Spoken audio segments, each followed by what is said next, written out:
वहाँ अलग है, कामधेनु गाय अलग है, नाना प्रकार के सुख हैं वहाँ स्वर्ग में। लेकिन वो सुख भी नाशवान है, सदा नहीं रह सकते हैं। जितने पुण्य कर्म किए हैं तो इंद्राणी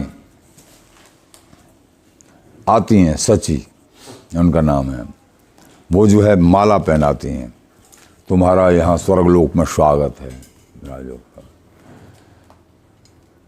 लेकिन इसमें लेकिन और है कि जब ये माला सूख जाएगी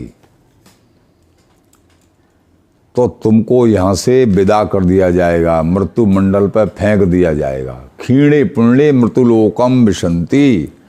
स्वर्ग के लोक, स्वर्ग के जो है सुख अति विशाल हैं, लेकिन पुण्य क्षीण होने के बाद में वहाँ से फेंक दिया जाता है।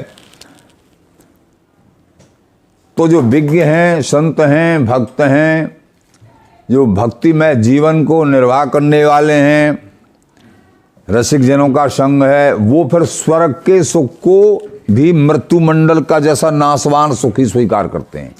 इसलिए उसकी कामना, इच्छा स्वप्ने में भी नहीं करते हैं। वो स्वर्गादिक भोग सब, ब्रह्मादिक के भी भोग सब विषम लागे जाए, नारायण ब्रचंद की लगन लगी है जाए। स्वर्ग के ब्रह्मादिक के भोग उनको समझ में आ गया, कुछ नहीं है इनमें, कुछ नहीं है, फंसना है, इच्छा भी नहीं करनी है संसार के।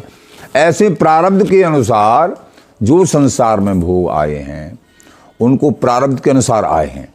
अब उनका भोगना न भोगना, अगर उनमें से युक्ताहार विहारस केवल थोड़ा सा, तुम्हारे सामने खीर रखी हुई है खूब, लेकिन उसको खाओगे न खाओगे प्रारब्ध के अनुसार तुम्हारे सामने खीर आ गई है। अब खाना ना खाना तुम्हारा काम है, उसको सबको बांट के खाओ या पूरी को खा के बीमार हो जाओ, ये तुम्हारा काम है। प्रारब्ध के अनुसार आ गई।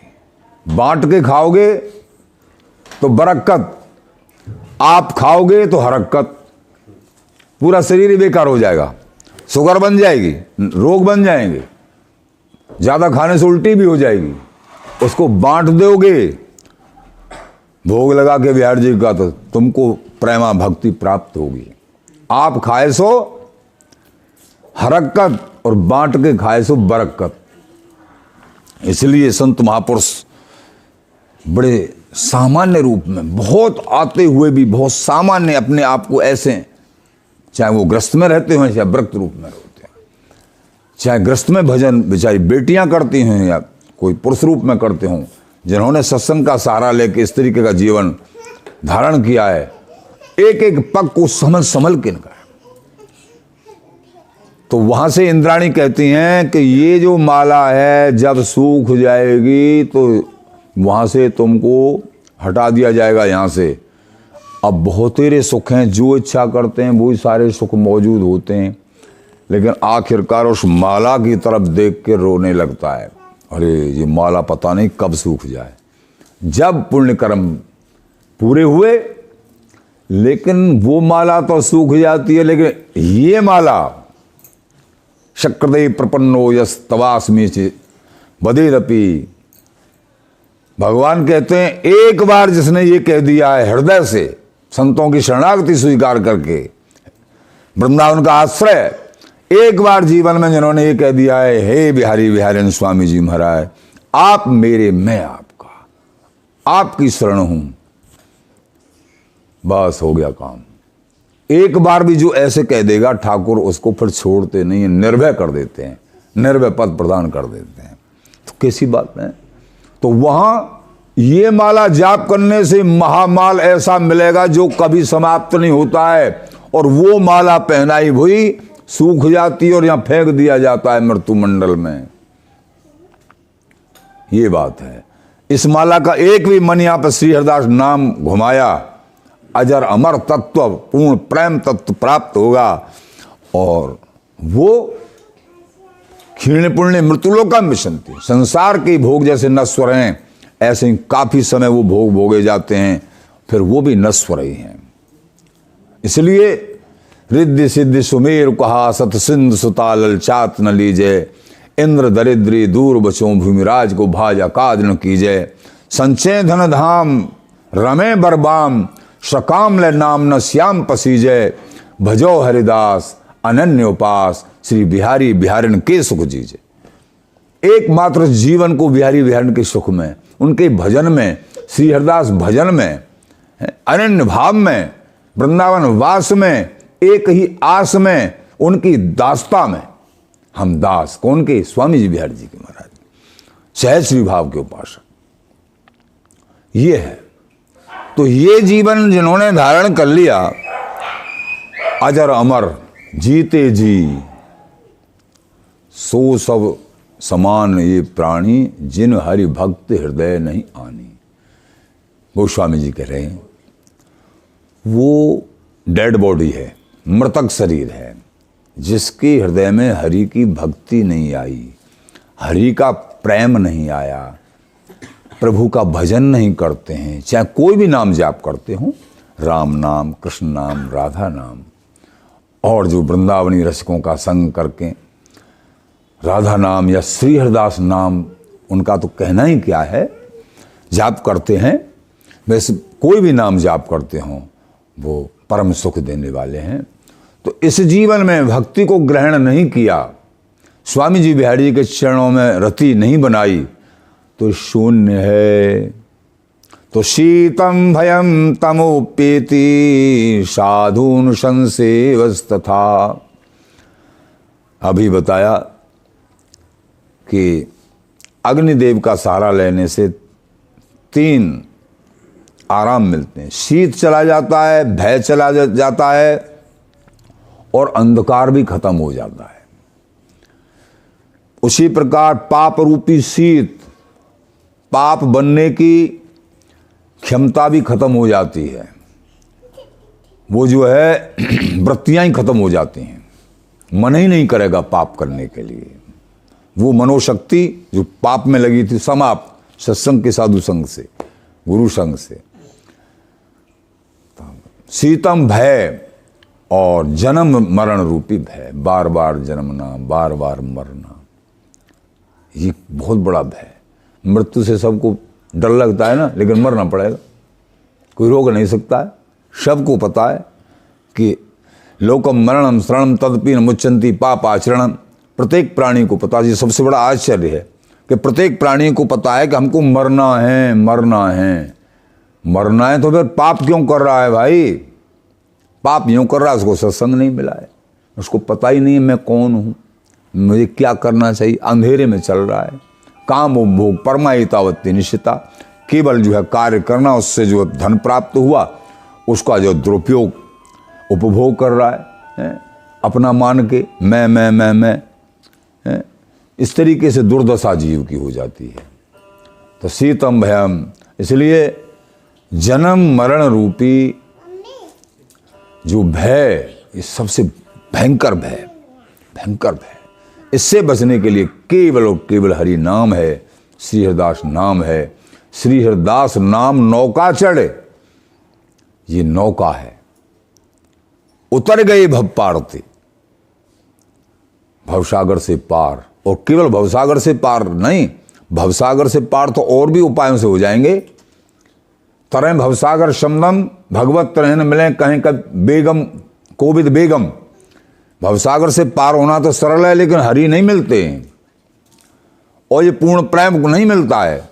लेकिन यहां श्रीहरिदास नौका नाम चढ़ उतर गए भव पारते, दर्शी अनुपम माधुरी मन मुदित नित्य विहारते। ये बात है, भवसागर से तो पार हो ही जाएंगे, लेकिन वो वस्तु मिलेगी जो सर्व दुर्लभ है, जो सब उसके लिए लालायत हैं, और तुमको सहज स्वामी जी की कृपा से, इस नाम की कृपा से प्राप्त हो जाएगी, वो वस्तु प्राप्त होगी। तो शीतम भयम तमोपेति, साधून संसेवस था। तो अंधकार दूर होता है, साधुन के पास ज्ञान अर्जित करेंगे, साधुन के पास से तो अज्ञान रूपी अंधकार, जैसे अग्नि से अंधकार दूर होता है, तो साधुन के संग से अज्ञान रूपी अंधकार। अज्ञान क्या? ज्ञान क्या? ज्ञान यह है कि मैं कौन हूं। अज्ञान यह है कि मैं चाचा हूँ, मैं मामा हूँ, मैं माँ हूँ, मैं पिता हूँ, मैं बहुत मालिक हूँ, ये ज़मीन मेरी है और मैं ये करूँगा, ये इतना मैंने कर लिया है, मैं इतनों को हरा दिया है, इतनों को हराऊँगा, इतना पैसा मेरे पास है और भी इकट्ठा करूँगा। ये अंधकार है, ये अंधकार है। और ज्ञान क्या है? हे प्यारे, आप मेरे हो, मैं आपका। जो भी क्रिया हूँ में से आपके लिए प्यारे, आपके लिए हे प्राणाराध्य, हे बिहारी बिहारी स्वामी जी महाराज। तो जो प्रेमी होता है, ज्ञानी होता है, उसके हृदय में किंचित मात्र भी अपना अहम भाव नहीं होता है। केवल और केवल जो भी क्रिया करता है सब प्रभु के लिए। यत् करोषि यद् स्नासि यद् दोषि ददासि तत्कुरुष्मर अर्पणम, यत् तपस्वी कौन्ते तत्कुरुष्मर अर्पण। हरि के अर्पण करता है, अपने प्रिया प्रीतम के अर्पण करता है। जंग जीत गए। ये कहां से प्राप्त हुआ? साधून संसेवस तथा, साधुओं के, संतों के, गुरुओं के, आचार्यों के, इनके संग से। तो इनका संग जीवन में रंग। इसीलिए महाराज का निज रस रीत प्रतीत बस तौल है। आजकल स्वामी ललित किशोर देव जी महाराज का उत्सव चल रहा है। भक्त परिकरों का समूह बड़े आनंद के साथ, और संतों का समूह, समाज गायन, फिर प्रसादी, बड़ा आनंद, ये आनंद बिहारी बिहारिन के लक्ष्य में है। ऐसे कार्यक्रम विवाह शादियों में भी होते, बहुत खर्च होता है, लेकिन वो रास्ता अलग है। अपनी चलो गैल पहचानी, यहाँ एक एक क्षण जाता है वो बिहारी बिहारिन की प्रसन्नता के लिए, जन्म सुधार के लिए, इस लक्ष्य में जाता है। किसी का धन जा रहा है, किसी का मन जा रहा है, शरीर से बैठे हैं, जैसे भी सेवा हो रही हैं, तो इस रास्ता जो प्रशस्त, बिहारी बिहारिन का मिलना, उनका प्रेम हृदय में आना, भक्ति वर्धित होना, ये सब हो रहा है। लेकिन वो रास्ता वो अलग है, वो संसारी है। तो इस तरीके से धन ऐसे ही खर्च हो रहा है, समय ऐसे ही खर्च हो रहा है, लेकिन एक अमृत और एक विष, इस तरीके से इतना अंतराल होता है। खैर वहां भी जो है भक्तजन, हमने देखा है भक्तजन सुलझ जाते हैं संसार में। अपनी मान बढ़ाई के लिए खर्च तो करते हैं, लेकिन बड़े समझ के खर्च करते हैं कि इतना ही खर्च करना है। जो मान लीजिए विवाह शादी है, उतना खर्च करना है कि वो बेटा के लिए फायदा हो, बेटी के लिए फायदा हो, और जो किसी के लिए भी अथवा और कौव के लिए फायदा हो, लेकिन किसी के लिए भी फायदा नहीं हो रहा है, न बेटा न बेटी के लिए, और परेशान और हैं। और ऐसा माहौल होता है कि महाराज अलग तरीके की मस्ती होती है संसार में, वो अलग तरह की मस्ती। बड़े बताते कि वो ऐसा सन्नाटा छाता है विवाह के संबंध का। वो जो युवक होते हैं, वो जिनकी शादी होती है, ऐसे सन्नाटा होता है, क्यों? ज्ञान तो वहाँ सूख जाता है, एक अज्ञान का ही सन्नाटा होता है, और वो सन्नाटा पूरे जीवन नहीं निकलता है। उस सन्नाटे का ऐसा फल होता है। एक महापुरुष हुए रज्जब जी की शादी हो रही। उनका मन, चित्तवृत्ति ठाकुर जी के चरणारविंदों में थी। सत्संग प्राप्त हुआ था, तो सहज भाव से जो है भजन साधना भी करते थे, लेकिन घर वाले नहीं माने, जबरदस्ती। कई बार ऐसा होता है। उन्होंने जो शादी रच दी नहीं, बेटी भी देख ली नहीं, और बारात भी, और मोहर बांध के इनकी चलो अब नहीं मान रहे घर वाले, तो उन्होंने भी स्वीकार कर लिया। स्वीकार कर लिया जबरदस्ती से। तो आगे जो है गुरु जी का आश्रम पड़ा, मोहर बंधी हुई है, और गुरु जी का आश्रम पड़ा, तो वहाँ गुरु जी को दंडवत करने गए। भाव है हृदय में, जाना चाहिए, आशीर्वाद ले लें। सब और भी उनके चाचा मामा जो भी संबंधी, गुरु जी ने आशीर्वाद तो कुछ दिया नहीं। अपने माथे को ठोकने लगे। बोले रज्जब तने गज्जब किया, सिर पे बांधी मोर, रज्जब तने गज्जब किया। तेरे को यही शिक्षा दी अब तक। रज्जब तने गज्जब किया, सिर पे बांधी मोर, और आया था हरि भजन को, अब करी नरक में ठोर।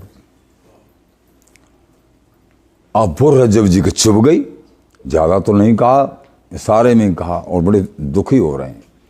एक प्राणी को चाह रहे थे ये संसार से, बस दुनिया इसमें तो लगी हुई है, कीड़ा मकोड़े भी लगे हुए हैं, सब लगे हुए हैं, देवता भी लगे हुए हैं, मनुष्य भी लगे हुए हैं, कि एक प्राणी ठाकुर जी के चरणों में पहुंच जाता, ये हमको आशा थी, लेकिन खिन्न। रज्जब जी के ये बात हृदय में समा गई। सत्संग 1 मिनट का ही समा जाता है, कई बार समाना होता है 1 मिनट का, लेकिन पूरे जीवन सुनना चाहिए, कब कौन कौन बात समाए। इसलिए पूरे जीवन की निरंतर सत्संग में माया पकड़ लेती है। जब सत्संग को छोड़ देंगे तभी माया पकड़ लेगी। माया पकड़ने का भाव क्या है? वो भजन ढीला हो जाएगा, भजन में निरस्ता आ जाएगी, संसार के विषय प्यारे लगने लग जाएंगे। जैसे जैसे सत्संग को छोड़ेंगे संसार के विषय पुनः प्यारे लग जाएंगे, और सत्संग को विशेष लेंगे, भजन को विशेष, संसार से उदासता होगी। ये पहचान होती है। वो सत्संग असर कर गया, पहले से ही सत्संगी थे, कृपा। अब घर वाले बारात वरात सब पूरा माहौल चल रहा है, और रज्जब जी एक पतली सी रास्ता से गुरु जी के आश्रम में तो आए थे, और कि मैं अभी जो है कोई न कोई बहाना लगा के पतली गली से झट भाग गए।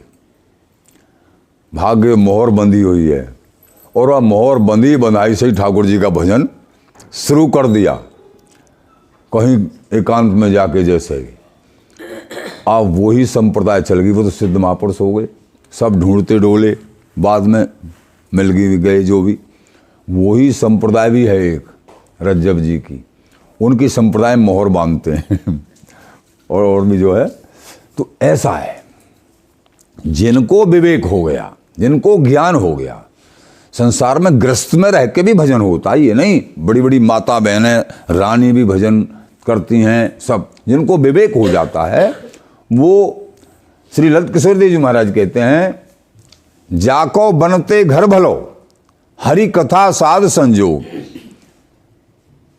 अगर हरि की कथा साधुओं का संयोग है और भजन हो रहा है, संतों की सेवा हो रही है, बच्चों में भी संस्कार भजन के हैं, पाठ भी कर रहे हैं, ध्यान भी कर रहे हैं, अपनी इंद्रियों का क्रमशः दमन करके विहारी विहार के श्री चरणों में लगा रहे हैं, आदि आदि। ये परमार्थिक क्रिया नियत हो रही हैं, बराबर चल रही हैं, प्रयासरत हैं, प्रभु से रो रहे हैं, हे प्यारे आप हमारे हो, हम आपके, अनन्य भाव दृढ़ करते हुए, जो सांचो सन्मुख भयो को दीनों ने तुझा। तो जाको बनते घर भलो। बोले ऐसी रीति अगर चल रही है गृहस्थ में रह के, उनको विरक्त होने की कोई जरूरत नहीं है, प्रभु वहीं मिल जाएंगे तुमको। क्योंकि तुमने अपनी आशाओं को सुकेड़ लिया है, समेट लिया है, कामनाओं को समेट लिया है, तुम्हारी समझ में आ गया है, वहीं तुमको प्राप्ति होगी। तो जाको बनते घर भलो, हरि कथा साध संयोग। यहाँ हरि की कथा, साधुओं का संयोग, संत गुरुओं के चरणों में प्रेम है, और बराबर वो रीति गेही दासन तन करे, बैरागी अनुराग। जैसे उदाहरण देते हैं ललित किशोर जी महाराज, जैसे औषधि विष मिले। गृहस्थ में रहने वाले अनन्य भक्त का कैसे प्रभु हाथ पकड़ लेते हैं, कैसे उसकी सदगति और पूर्ण परमात्मा प्राप्त होता है। जो व्रत में होता है वही गृहस्थों को हो जाता है। उदाहरण देके बताए, जैसे औषधि विष मिले। यद्यपि गृहस्थ ग्रसा हुआ है, माया के द्वारा जकड़ा हुआ है, लेकिन देवी हिंसा गुणमयी मम्माया दुरत्या मामे भी प्रपद्यन्ते माया में ताम तरंदिते। लेकिन प्रभु के चरणों का अनन्य आश्रय लेने से माया से तरण हो जाता है निश्चित ही।